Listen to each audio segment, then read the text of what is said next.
আমরা বর্দোয়ালি ব্লক কংগ্রেসের উদ্যোগে ডিডব্লিউএসএ এক্সিকিউটিভ ইঞ্জিনিয়ারের কাছে একটা ডেপুটেশনে মিলিত হব।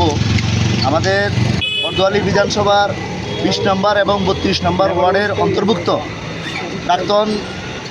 প্রাক্তন মুখ্যমন্ত্রী সুধীর রঞ্জন মজুমদারের বাড়ির রাস্তা থেকে সেন্ট্রাল রোড এক্সটেনশন পর্যন্ত এই এলাকাতে বিগত বর্ষার থেকে আজকে 15 দিন আগে যে বর্ষা হয়েছিল এর থেকে আজকে পর্যন্ত প্রায় 70 জন লোকের জন্ডিস রোগে ভুগছেন এবং তাদের এই ভোগার মেন কারণ যে রাস্তাতে যে ডিডব্লিউএস পাইপ নতুন জলের পাইপ দিয়েছে, এই পাইপ প্রায় জায়গাতে ফুটো এবং জল নোংরা আছে, গন্ধযুক্ত জল।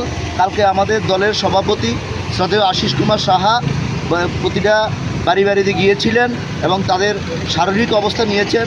প্রায় 70 জনের উপরে আপাতত জন্ডিস রোগে ভুগছে এবং যেভাবে দেখা যাচ্ছে আগামী দিন একটা মহামারী রূপে পরিণত হতে পারে। তাই আজকে আমরা ডিডব্লিউএসের এক্সিকিউটিভ ইঞ্জিনিয়ারের কাছে আসছি কীভাবে উনি এই পাইপগুলিকে সংস্কার করবেন এবং বিশুদ্ধ জলের ব্যবস্থা করবেন তা নিয়ে কথা বলব।